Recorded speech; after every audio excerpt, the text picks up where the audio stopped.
დაუხვი ამ გეგმას, ხო? სახელმწიფო მშენებლობა ერთ დღეში არ გეცდება. მოვიდა ახალი პარტია და დაგინიშნა 1000 ლარიანი პენსია. ეს არ არსებობს. ანუ ის 1000 ლარი რაღაცას უნდა მოაკლდეს, ხო? ან უნდა დაიბეჭდოს, ანუ გაიზრდება კიდე დოლარი ღირს. თუ ღირს ახლა 2 ლარი თუ არ ვიცი რამდენი ღირს, მერე გახდება 3 ლარი, ან 4 ლარი. და მაშინ რა აზრი აქვს შენ პენსიას, ხო? ეგ არის დიდი სიცრუე, ბატონო გოჩა, ყველამ ვიცით, ელემენტარული მათემატიკის საკითხია, ეს არ არის უმაღლესი მათემატიკის საკითხი, რამდენი მილიარდია ქვეყნის ბიუჯეტი და რამდენი პენსიონერია და რამდენი ხდება კიდე ასაკობრივ სიბერიში გადადის ჩვენი ერი. 1000 ლარი პენსია, ეს არის ყველანაირად გაუაზრე ხაზარაძის პარტიიდან იყო. თქვენ გაფიქრეთ, ბატონ დავით, 1,5 მილიონი დარჩა რეალობაში საქართველოში. ეს რეალური ციფრი რაც არის. 1,5 მილიონი ადამიანი. 1,5 მილიონი ადამიანი, მე მგონი აი საქართველოს მოქალაქე. 1,5 მილიონი ადამიანიდან 500,000-ზე მეტი ადამიანი პენსიონერი არის. შენ საიდან უნდა მოიტანო 1000 ლარი, რომ მას 500,000 და ანუ მილიონი ადამიანმა უნდა იმუშაოს მუდმივად. მილიონი ადამიანიდან 700,000 შემწეობაზე დგას. ის 500,000-მდე არის პენსიონერი, 700,000-მდე არ ვიცი ახალი მონაცემები თუ არის, 700,000 იყო შემწეობაზე დგას ან ოჩერეთში არის.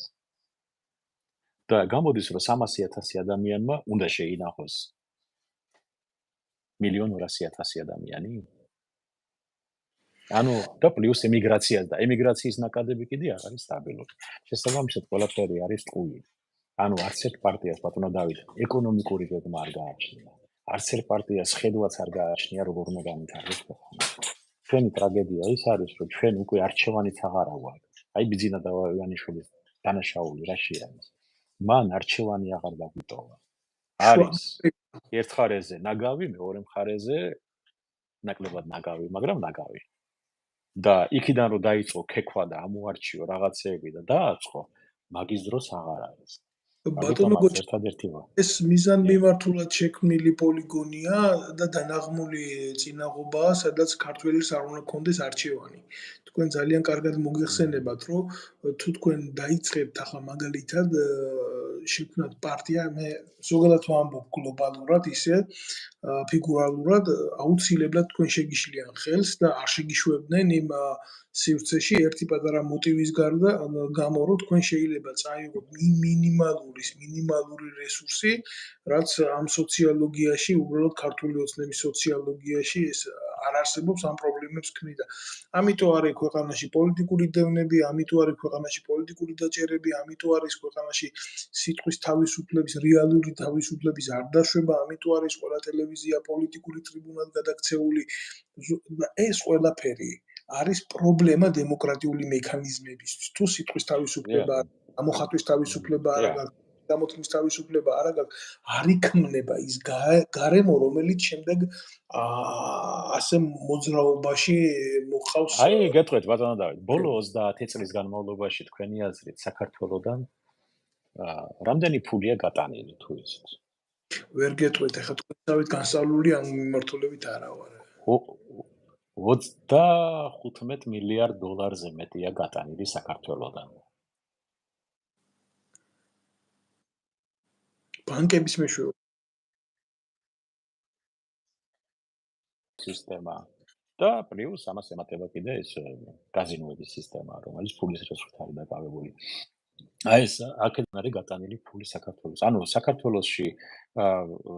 საქართველოსდან მაგალითად ავიღოთ ბანკები ავიღოთ თუნდაც მინიმუმ 2-3 მილიარდი გადიოდა წელიწადში მინიმუმ ბოლო 10 წლის მანძილზე. და უკან შემოდიოდა ჩვენთან ვითომ დახმარების სახით, ხო? ცინიკური არ არის მიდგომა, თუნდაც ამ რო შევხედოთ გლობალურად ამ სისტემას. მაგიტომაც ჩვენ გეგმები არ აქვს, როგორ დავიცვათ ჩვენი ბაზარი, როგორ დავიცვათ ჩვენი მოსახლეობა. მაგალითად თუ შეიძლება ჩვენ რო ავიღოთ და სპეციალურ კანონები მივიღოთ, რომ წიაღისეულიდან მოპოვებული რაც კი არის მიწაში საქონელი და გაყიდული იმის 40% უნდა შებოდეს ბიუჯეტში და მიდიოდეს პირდაპირ ხალხის კეთილდღეობისთვის, ანუ პენსიებზე დანამატი, ან საგანათლების სისტემაზე დანამატი. თქვენ წარმოიდგინეთ ეს რამხელა კოლოსალური თანხა იქნებოდა. ბანკი აკეთებს ფულს საქართველოში, კი ბატონო აკეთებს ფული, მაგაში ცუდი არაფერი არ არის. მაგრამ საქართველოს ფარგლებს გარეთ გააქვს ფული, მაშინ დაუბეგრე 60%-ით. მორჩა, ის 60% მიდის განათლების სისტემაში. არ უნდათ, კი ბატონო, დატოვონ ფული და ატრიალონ ფული ბიზნესში. და ასე უნდა გააკეთოს საქართველოს ხელისუფლებამ შემდეგი 40 წლის მანძილზე, რომ ქვეყანა გამოვიდეს, მიიღოს ის კეთილდღეობა, რაც საჭიროა, რომ ქვეყანა ფეხზე დადგება მაგით. ელემენტარულია ეს, ხო? ესე არის. მათემატიკა არის. მინდა გითხრათ, საფრანგეთში ასეა, ბიზნესის 55%-ზე მეტზე გავლენა სახელმწიფოს აქვს და სახელმწიფოს აქვს კანონით ისე სერიოზულად გაშლილი საგადასახადო სისტემა, რომ მოგება მინიმალურამდეა დასული. კერძო მისაკუთრებით. კი, ახლა ჩვენ სოციალურ სახელმწიფოს ვაშენებთ, არა სოციალისტურ, არამედ სოციალურ სახელმწიფოს, ხო? შესაბამისად, ჩვენ 3 მილიონიან ქვეყანაში, არა, ეს ადვილია განხორციელების ბატონო. ახლა ბევრი იტყვის, რომ აი განსაკუთრებით ის ხალხი, ვინც ბიზნესებშია და ის ეგრევე იტყვიან, ეს შეუძლებელია, მაგდენი ფული არ არის. მაგრამ ციფრები ნახეთ, კაცო, ბანკს რამდენი მილიარდი გააქვს საქართველოსთან. გაღატაკებული საქართველოსთან მილიარდზე მეტი მოგება რო აქვს დოლარზე. მოგება. და 6 მილიონ ლარს იხდიან ჯარიმას, რომ არ გადაუხადონ ხელფასი საკუთარ თანამშრომელსაც კი. აბა დათვალეთ 10 წელიწადში რამდენია გაკარგული. უკაცრავად. ვერ ჩავწვდი ამას, ესე იგი ჯარიმას იხდიან, იმიტომ რომ კი, აი მაგალითად საქართველოს ბანკი ყოველწლიურად იხდის 6 მილიონ ლარ ჯარიმას, რომ თანამშრომელს ხელფასი არ გაუზარდოს. და ვის უხდის ამ ჯარიმას ბიუჯეტს?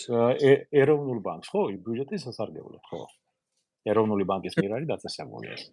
სამარცხვინოა ეს ყველაფერი. და ესე იგი, როგორ შეიძლება შენი თანამშრომელი 500-600 ლარზე ამუშაო და ჯარიმა გადაიხადო 6 მილიონი, რომ იმას 1500 ლარი მაინც არ დაუნიშნო, ან 2000 ლარი. ანუ შენი ქვეყანა, შენი ხალხი აგიყვებს, ხო? აი იქიდან იწყება ეს ყველა ბანკირს ეხება. შენი თანამშრომელი, შენი ქართველი ადამიანი, როგორ უნდა გიყვა შენ გვერდზე საქართველოს მოქალაქე, რომელიც საქართველოში ცხოვრობს, საქართველოში იხდის გადასახადს, იმას როგორ არ უნდა მისცე? აი ხელფასი, როცა მილიარდი გაქვს შემოსავალი. და მე ასეთი აი ეგეთი, ხო და ეგეთი ეს ერთი არის რომ მოსვლას ასეთი ხალხი პოლიტიკურ პარტიებში ქმნიან, რომ კიდე კოლოსალურ მონობაში ამყოფნონ საცოდავი საქართველოს. და კი, აი მაგ სქემაში ჩართული არის ეგევე EBRD, აიოთ, EBRD ხო აფინანსებს პროექტებს საქართველოში, ხო? მას ასევე წილები აქვს მაგალითად საქართველოს ბანკში. საქართველოს ბანკიდან მიიღო 40 მილიონი მოგება, 20 მილიონი დააბრუნა ვითომ გეხმარება. და ასე მუშაობენ ესენი. შენივე ფულით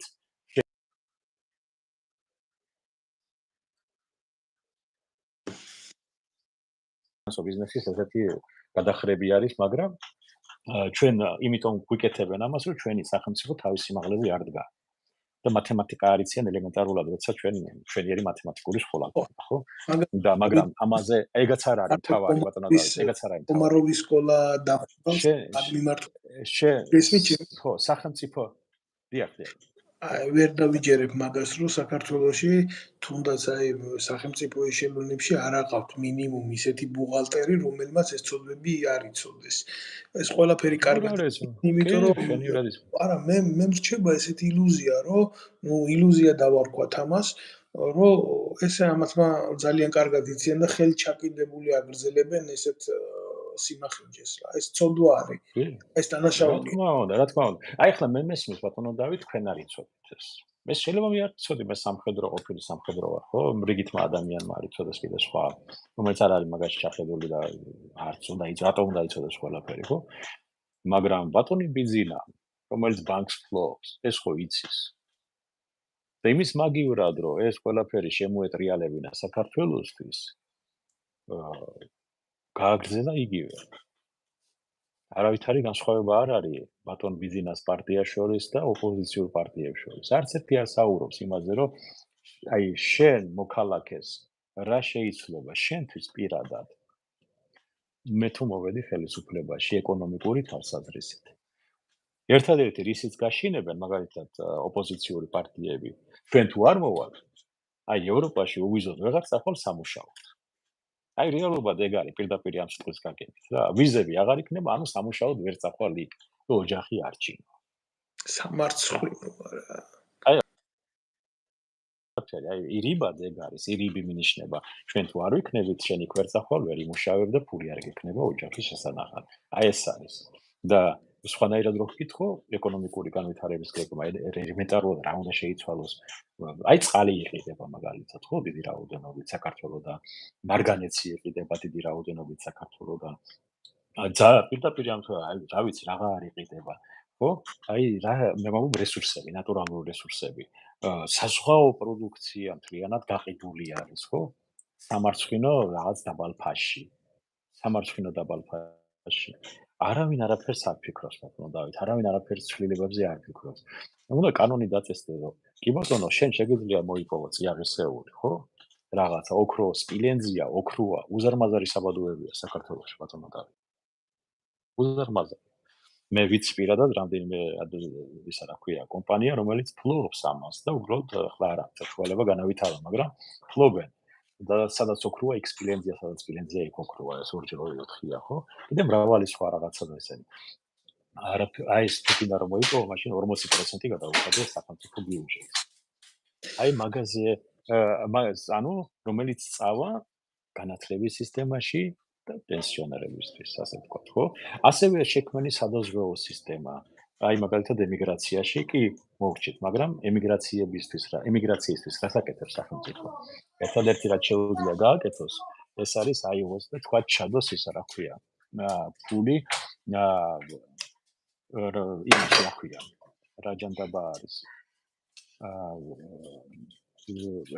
აი განავითაროს სისტემა, რომელიც